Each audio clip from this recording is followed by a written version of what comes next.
Okay, once again, good morning, one and all. In the previous class, we have discussed what is meant by elasticity of demand. So, why we need to measure that elasticity of demand? Because elasticity of demand has a practical measures. So, for forecasting the demand of a particular product, we need to measure that elasticity. So, what is meant by elasticity? What are the types of that elasticity of demand? So, we are having various types of elasticity of demand. Am I audible? Am I audible? Yes, yes, ma'am. Okay. Yes, ma'am.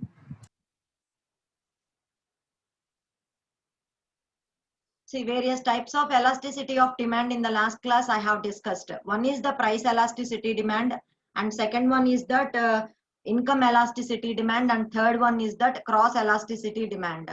So these three cases we have discussed in the last class, and we have seen the number of cases of that price elasticity and income elasticity demand. Okay, these are the topics we have discussed in the last class, and what are the factors that are influencing the price elasticity demand we have discussed. So I'm starting that new topic, that is importance or significance of that price elasticity of demand. So what is this importance? Why we need to learn this price elasticity of demand? Why this price elasticity of demand is playing a major role for finding that what is the quantity of demand or commodity we are it is having. So how much quantity of commodity we are demanding. So if you want to know that in a mathematical way what is the quantity, whether it is 10% increased or 10% decreased, so for that there is a lot of importance for the price elasticity demand, because it is giving the practical measures. So here, if you take any enterprise, or if you take any business, or if you take any firm, so I have started a business. Why I am starting the business? I want to earn some money. I want to get some profits. So each and every firm or each and every enterprises, they are oriented towards improving its overall profitability. So every firm or organization, whatever the actions they are performing, those actions are for improving its overall profitability, because everyone wants to improve their profits. So each and every organization or business requires to improve their profits. So those so for increasing their profits, they are implementing certain type of actions. Okay, so that's why for doing that, who is playing a major role? Elasticity is playing the major role, because we need to know what is that elasticity of that particular commodity, whether it is an elasticity product or inelastic commodity. So we have to know that type of the thing. So again, it measures the proportionate change in the sales and hence in profit. So whenever we are going to measure that elasticity, what it is going to measure? If it is an elastic product, means whenever you are changing the price levels of your product, so how elastic it is? That means increasing the price means how the sales are going to be reduced. Decreasing the price means how the sales are going to be increased. So how the quantity of demand it is increased more. So the proportionate change in the sales we are going to find out, and again we will put them in a profit manner. That means the actions we will take, based on that we will take certain actions. So those actions will lead us to in a profit. So that is the concept of elasticity. So this price elasticity of demand is highly useful in following cases. So where it is very useful, in which type of decision we can take, or in which type of cases it is very helpful. What is that price elasticity? The first one is price fixation of a product.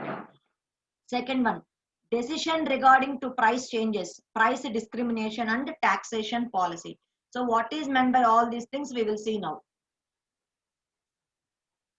So the first one is the price fixation of a product. See here, each firm ultimate goal is to earn the profits. So here, see, generally, what is the consumer attitude? Each and every want to buy a quality product only, and that quality product must be available at reasonable prices. So each and every person wants to buy a quality product, and that quality product also must be available at that reasonable prices. Suppose in our case, that quality product is available at reasonable prices means most of the consumers are attracted to that product and most of the consumers are going to buy that particular product. Okay, so each and every firm, they will take a good decision how to fix the price of a product. That is the main thing. By using that only, the sale of any product can be increased. So if you want to sell certain products, you have to take that right decision for fixing the price of the product. So what is the price you are going to fix for that product? So the sale of any given product, first of all, depends upon its price only. It depends upon the price very much. So hence, whatever the price you are fixing of any product, it must suit the marketing conditions. See here, suppose I am buying a coconut oil, okay, X coconut oil. I feel that it is very good for my hair. So there are number of other brands of coconut hair oils are also there.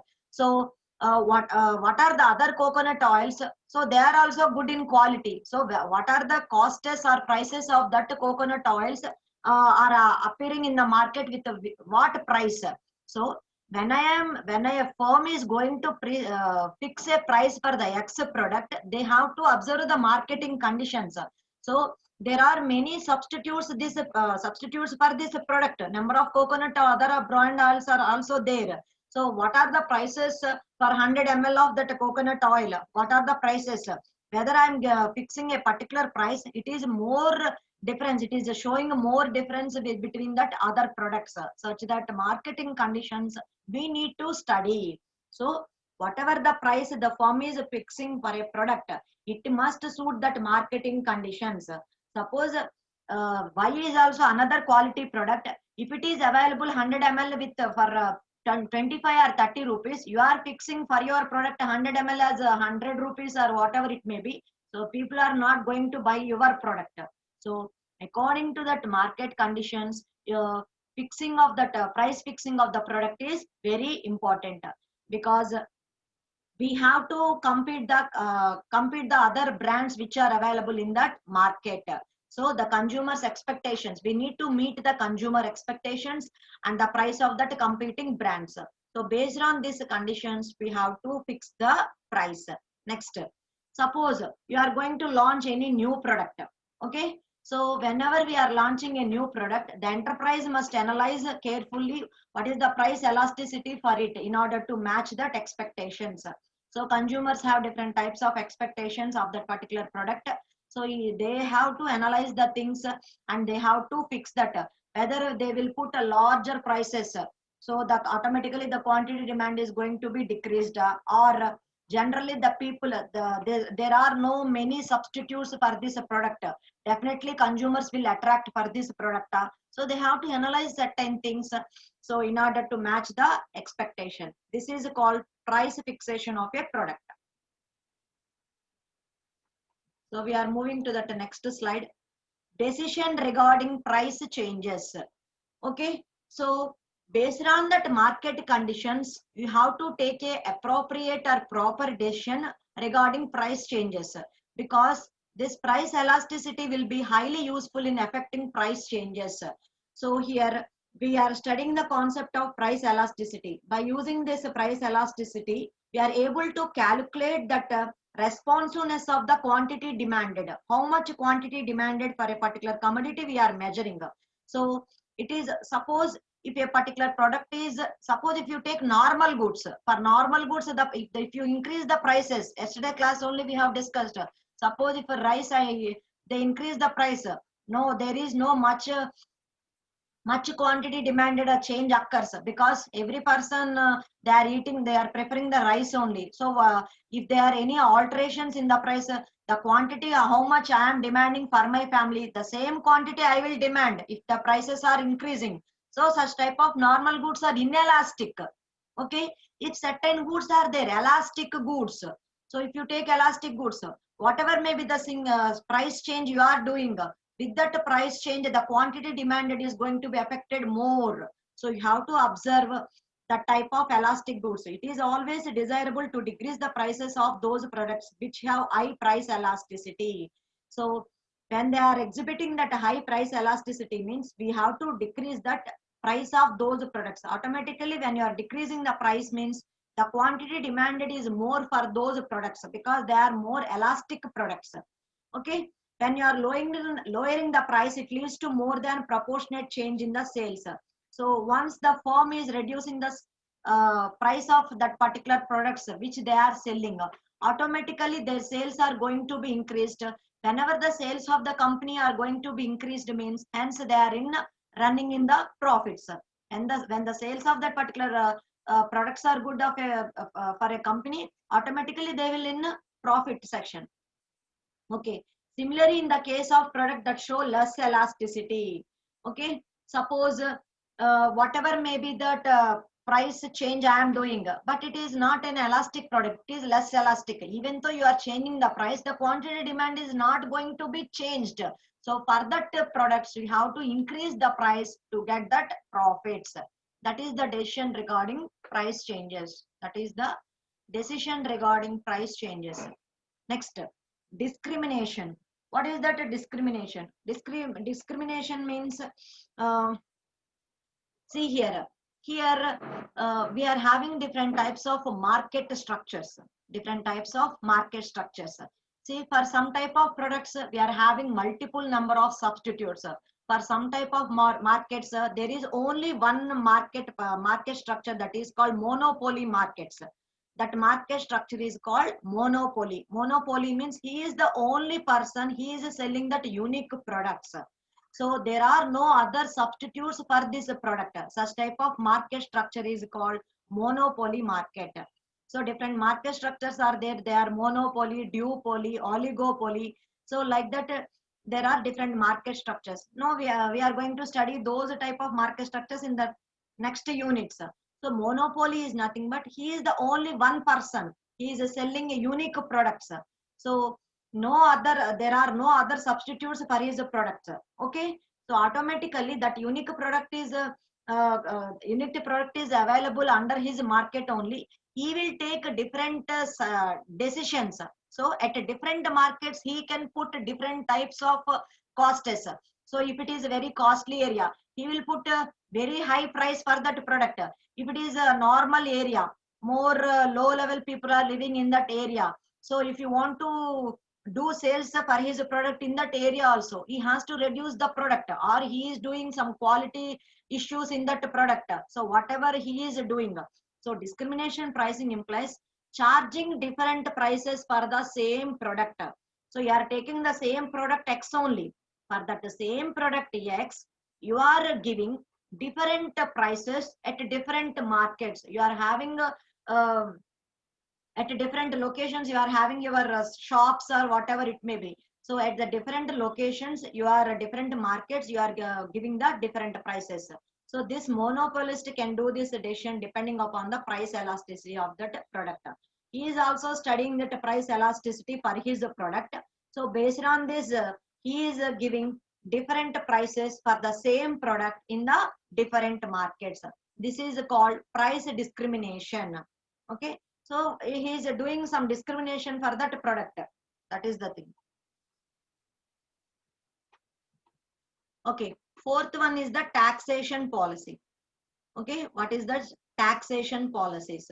So taxation policy means we are using number of commodities in our daily life. So for these commodities, some products have more tax and some products have less cost. So whenever the government is fixing any tax on a particular product, the government has also studied the price elasticity of that particular commodities. Suppose if I fix more tax on a particular product, okay, that particular product sales are going to be reduced. Suppose the government is fixing a larger taxes on a particular product X. So automatically the cost of that product is going to be increased. So automatically some people are not, most of the consumers are not interested to buy that particular product. So whenever the quantity demanded particular product is reducing means automatically sales are going to be reduced. Automatically whatever the revenue generated for the government is also going to be reduced because no consumers are interested to buy that product. So why the government is studying the price elasticity? So whatever the tax it is fixing on that product, after fixing that tax also, the people are interested or consumers are interested to buy that product. Then only the government get that revenue for fixing the taxes on that products. So that is the taxation policy they are doing, because the taxation authorities, they also study the price elasticity for each type of the product. So they will study for which type of products they have to fix the taxes. So if they fix the tax for a particular product X, even though the consumers are interested to buy that product, then they will get that revenue. The revenue going to be generated, and they will get that income. Government get the income. So before fixing a rate of a tax, as charging higher rate of tax for a relatively elastic product. So if it is an elastic product, okay, then fixing higher rate of tax, it leads to increasing the price and consequently reduce its sales. Suppose if it is a elastic product, means what? With the price changes, the quantity demanded is going to be changed. Whenever a product is elastic product, means you are doing the price changes, means the quantity demanded is going to be changed. Suppose if I put higher tax on that product, the price is going to be increased. Automatically, the quantity demanded is going to be reduced.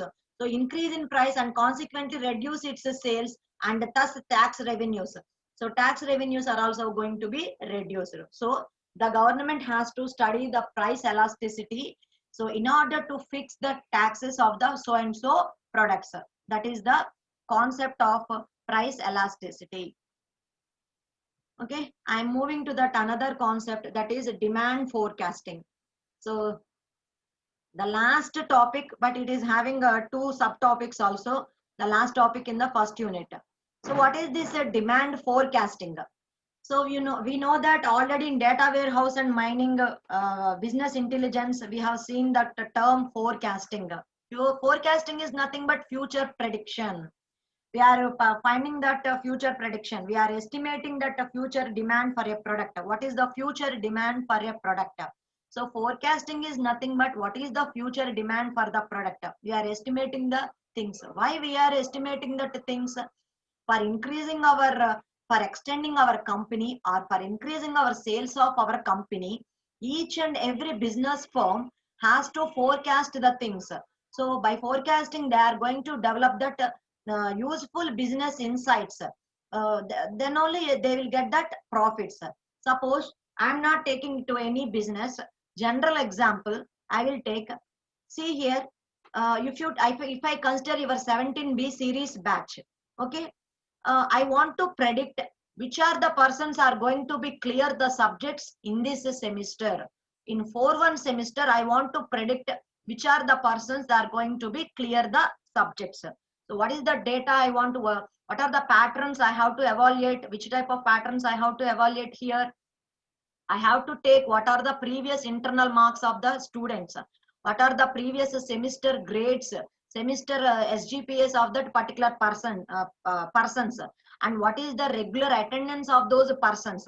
These are the interesting and useful patterns I have to take, and based on that useful interesting patterns, I am going to perform that analysis whether this X person is going to clear the 4-1 semester or not. Such forecasting I want to do, such the things I want to predict. So like that, for a business, based on that data analysis, what they are having, with that they are going to forecast whether that particular product has a demand or not. Okay, so we have seen that in a real-time example, Jio mobiles, Jio offers. So Jio is the one which has create a history in that telecom industry. Okay, have you know? We all know that Jio has created a history in the telecom industry. In the short span of time, they have succeeded in their business, because each and every consumers. So how our attitude is like that. Whenever they are giving the free offers, means we will attract to that free offers. So at the beginning, the Jio has played that tactic. So Jio company has played that tactic. At the beginning, it has given a more number of free offers. Jio to Jio free offers, number of incoming and outgoing offers. So data offers it has given. So with that free offers, each and every consumer is attracted to that Jio. We are already stuck in that Jio scam. So every person are using, every consumer has become subscribers to that Jio. So it has spoiled all other the things. Okay, so it has succeeded in the short span of time. So they are analyzed that if we give the free offers, automatically consumers are attracted. So at the beginning of the time, 3 to 4 years back, we get the 2 GB of data for 250 rupees per month. Per month, 2 GB of data, we have paid 250 rupees. Nowadays, it is not the matter like that. Every day we are using 2 GB of data with other prices. Okay, so every person are involved in this thing, and Jio has succeeded, and they have forecasted certain things, and they have given better offers, which they have attracted the customers. So like that, a demand for a real-time example I have told you. See here, demand forecasting means expectation about that future course of the market demand for the product. So when you are launching a new product, or if you are having already your products in the market, so what is the how to increase your demand for your products, or how to make the demand for your product. So Jio has done the demand. They have created the demand for their mobiles, for their offers, for using becoming their subscribers. So they have played a tactic. Okay, so demand forecasting is essentially reasonable judgment for future probabilities of the future demand. So uh, by using that demand forecasting, we are able to judge the things. So probabilities of that future demand, it can't be 100% precise. In some cases, it may not be 100% precise, but by demand forecasting, it is essentially reasonable for the judgment of the future probabilities. If it is a sales forecast, means we are going to do that estimating the revenue, expenditures, and requirements and expenses. If it is a sales forecast, means we are going to estimate that revenue, expenses, revenue, cash requirements and expenses. If it is the demand forecast, means it is related to production and planning. So how much production we have to do, at what time, how many number of products we have to manufacture, and how many at what time we have to take that products into the market. Such type of decisions we can done by using that demand forecasting. Suppose if your product has a demand in your demand in the market, so how many number of products we have to release in the market at the right time. This is the thing. So what is this demand estimation? So it tries to find our expectation present sales level. So it is going to try what are the present sales level. So it has to find that expectation of that present sale level given the present state of the demand determinants. By using that demand determinants, it is going to find out that expectation present sales level. What is that present sales level? So according to our market conditions, how these sales can be improved, or whatever the things we have to adopt, or whatever the actions we need to implement for increasing that demand. So that is the demand forecasting introduction. This is the introduction of that demand forecasting. Now, what are the types of demand forecasting? What are the types of demand forecasting? See here, there are 5 types of forecasting: passive forecasting, active forecasting, micro forecasting, short-term forecasting, and long-term forecasting. What is this passive forecasting? Passive means we are not doing any actions. That means when you are doing the passive forecasting means here the prediction of the future is based on the assumption that the firm does not change its course of action. See here, whatever the firm is implementing that for passive forecasting, that means the actions are not implemented here. So it is based on the assumption that, so in passive forecasting, it is based on that assumption that the firm does not change its course of its action. Through that, it is forecasting the demand. What is this active forecasting? So active forecasting is done. The firm is going to forecast the demand for their product. That means the firm is forecasting. That means they are finding the what is the demand for that products. So they are predicting the what is the demand for their products. So through the actions of the firm. So they are performing some actions in the firm. Through their actions, they are finding that what is the demand. So it will changes the actions in the firm. Okay, that is called the active forecasting. What is the micro forecasting? So micro is at the individual firm level or individual business level. Whenever you already we have explained what is the micro level and the what is the macro level. When you consider that micro level means it is considered to individual family or individual firm, individual business. So micro forecasting means for their individual firm or for their individual business, they are going to forecast the demand for their products. What is the demand for their products? That is called micro forecasting.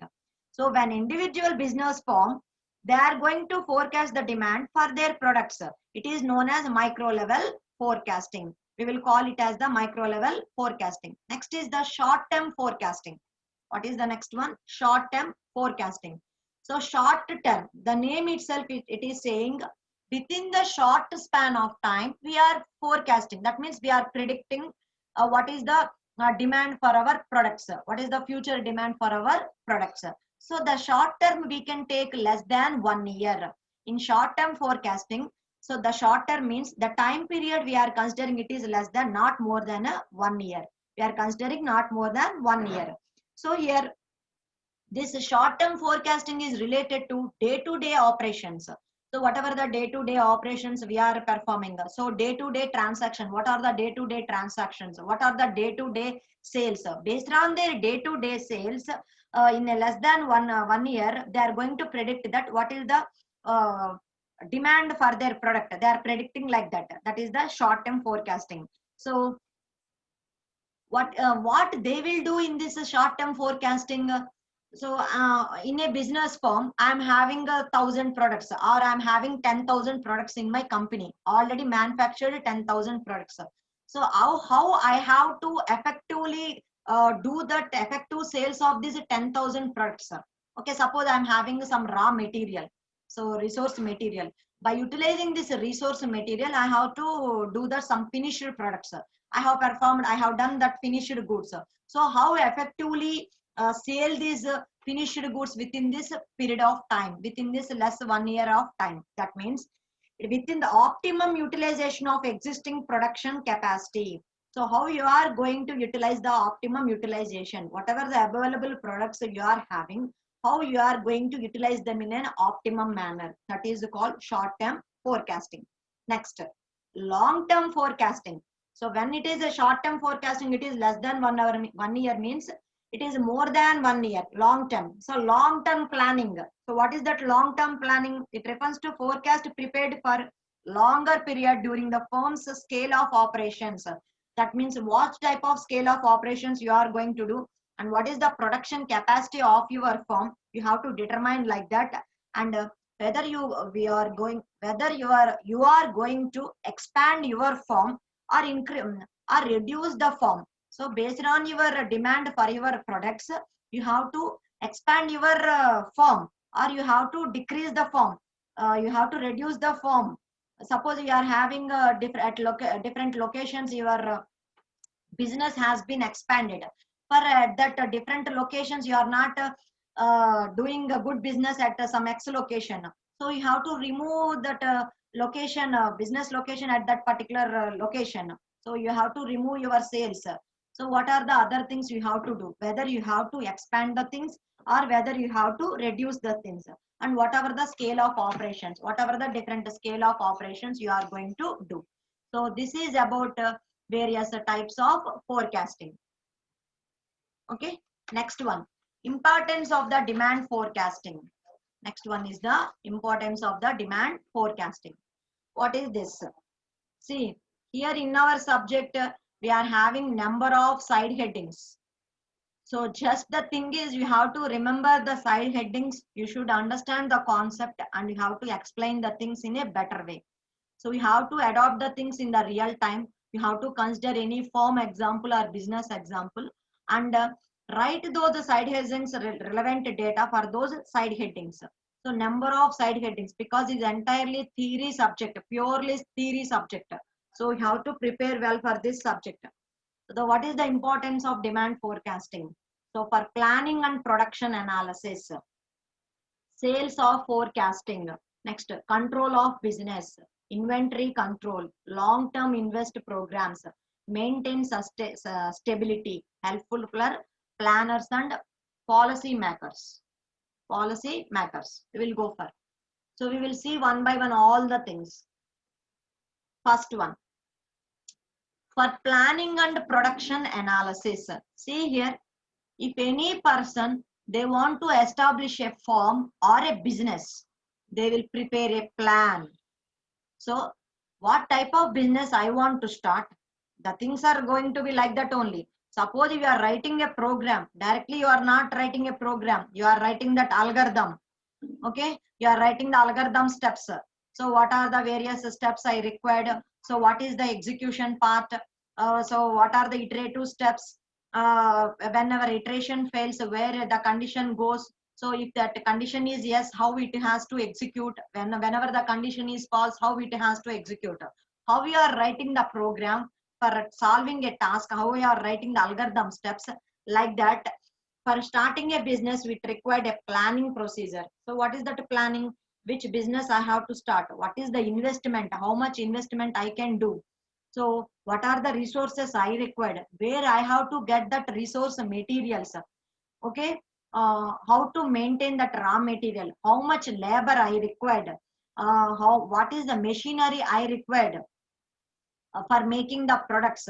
So like that, I have to write different criteria which are required for my business, and I have to put them in a okay, in a good strategy manner. So that is called planning. So after planning, how to perform this production analysis. So for planning and production analysis, the demand forecasting is very much helpful. So demanding forecasting is essential before starting any production activity.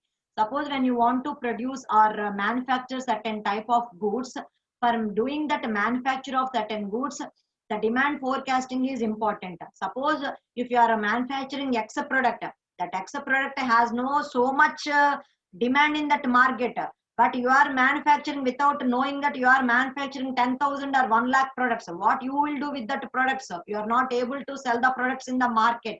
So that's why demand forecasting is very much important before start any production activity. Based on that demand only, we can manufacture the products. It is dependent on accurate demand forecasting. So we have to do that accurate demand forecasting for starting that production activity. Next is sales forecasting. So sales forecasting is dependent on the demand forecasting. Sales forecasting means what I have told. What is that revenue cash requirements and what are the expenditures? That is the sales forecasting. Again, the sales forecasting is also depending upon that demand forecasting, because for increasing your sales, what we are doing, so we make the consumers to aware that our product is available in the market. We have to make the awareness. We have to create the awareness. Suppose if you are launching a new product, means suppose we'll see in the television entertainment sector. So Big Boss advertisement, how they are giving the Big Boss program season 4 is going to be started.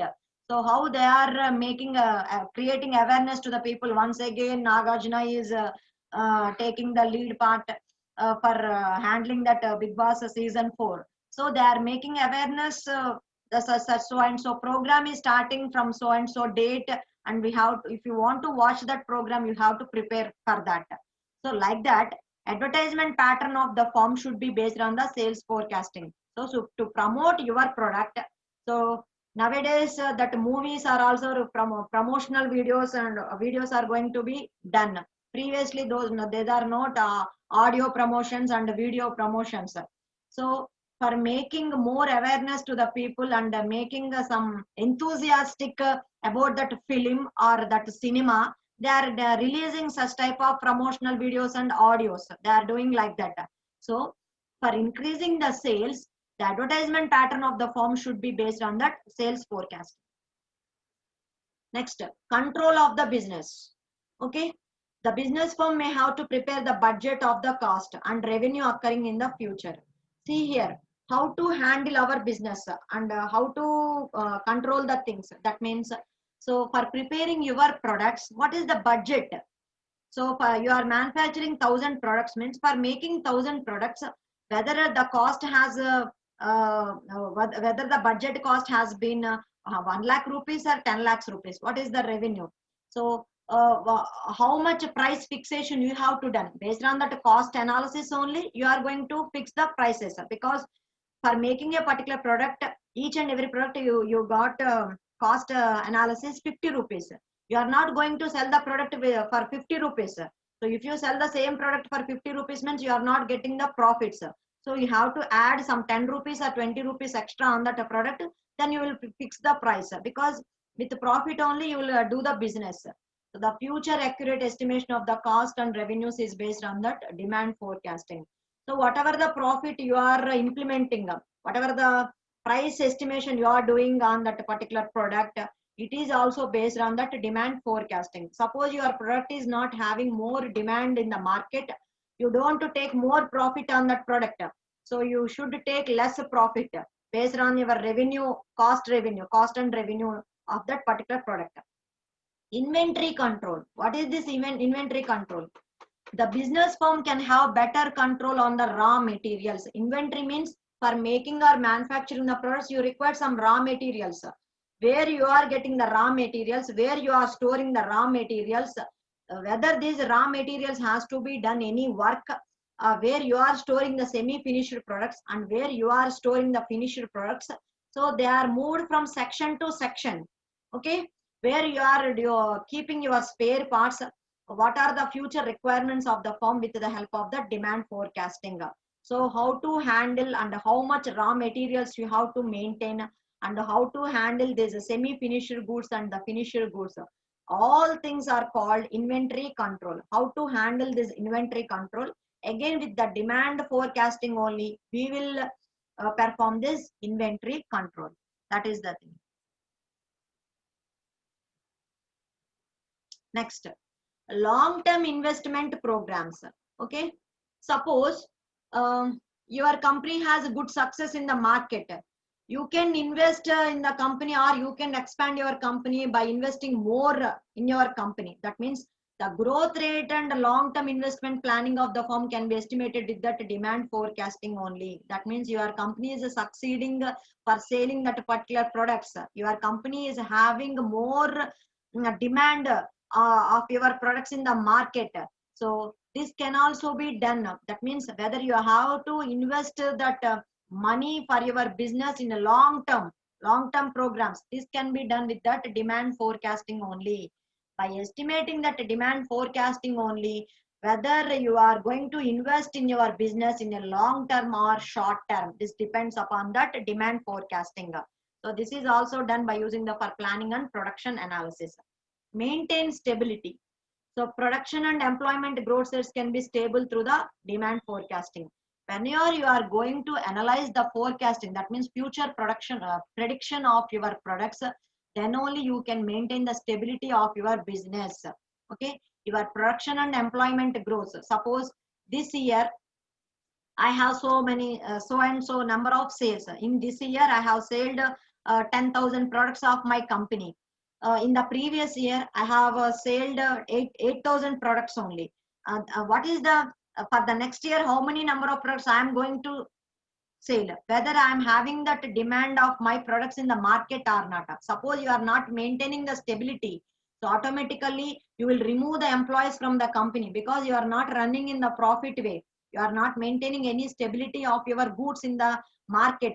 So automatically your production has to be reduced. You have to remove your employees from that company. So maintaining stability is also done by using that demand forecasting only. Okay, you are correctly estimating or predicting that demand for your products, then only you will maintain a stability for production and employment growth rates can be done. Next, helpful planners and policy makers. Okay, demand forecasting can be greatly used by the planners and policy makers in making optimum allocation of that scarce resources, because already we have told that whatever the resources available with us are already, they are scarce resources only. So everyone, they have to utilize that scarce resources in an optimum manner, in a better manner. So these are done by we can take the help of that planners and policy makers. By taking the help of these planners and policy makers, we can utilize that allocation of that scarce resources. How to allocate that scarce resources to get that maximum profit and to attain that maximum demand of our products. That is the thing. Okay. So with that, we have concluded that previous topic. So we are moving into the another one. Approaches to forecasting. So for performing that forecasting, what are the different approaches? What are the approaches we are having to perform the forecasting?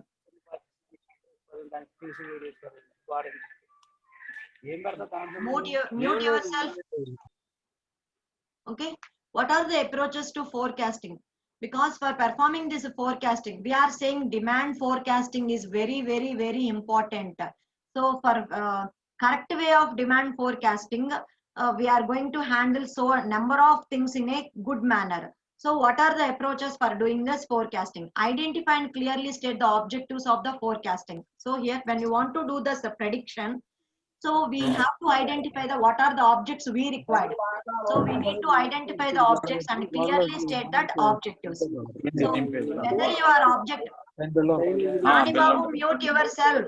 Nani Babu, mute yourself.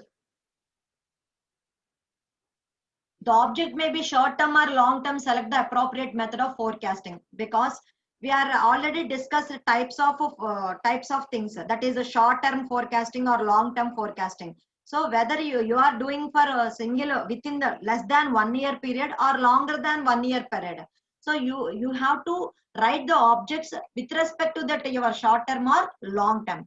Next, identify the variables affecting the demand for the product and express them in appropriate forms. See here, already we have seen the demand function, that the quantity demanded for a product is depend upon the number of variables. What are those number of variables? Price of that good X, price of the substitutes, price of that complementaries, income of that consumers. These are the number of variables. So you need to identify the variables which are affecting the demand for that product, and we should express them in an appropriate forms. So I have already told that mathematical equation, the quantity demanded is depending upon number of variables. So you have to identify those variables correctly, and you should represent them in an appropriate form. Next, gather all the relevant data. It is not data to represent the variable. So whatever the relevant data it is required for your forecasting, you should collect the data and we represent that variable. That means for that particular variable, you have to collect the data. It may be made either in terms of physical units or in terms of rupees or sales volume. So whether you want to represent them in physical terms or in terms of sales, you can represent them either in forms. So it may be in terms of product group or individual groups. Whether you want to collect the data as for a product group or individual products. That means in your company you are having number of products. For your whatever the total products you are doing that forecasting, for all the total products as a group you are doing, or for each and every individual product you are doing. So it should be represented in the terms of product group or individual products. It may be annual basis or month wise or week wise. So here you are doing all this analysis based on your past data. Based on your past data only, we are going to do the prediction. Already we have seen market basket analysis. So that these things will be used for demand forecasting also. So regression analysis methods, various methods are also be useful for doing this. So here, whether you are going to do this for annual basis or month wise transaction data wise or for week wise. So what based on the past records. So based on the past records are only you are going to do that forecast. So with this I am concluding. So these are the various topics we have discussed in the today's class. Hope you understood and you have got an idea about what is meant by demand forecasting, why it is important that much, it has that much importance of that demand forecasting, and what are the approaches to forecasting, what are the importance of that demand forecasting. Okay, how that price elasticity is playing the major role in that demand forecasting also. So in the tomorrow's class, I will go for that another topic, the last topic in that demand forecasting. With that, I will conclude that unit 1. Okay. So whoever still not joined in that Edmodo, please join immediately and complete the assignment within the time and submit to me. Thank you all.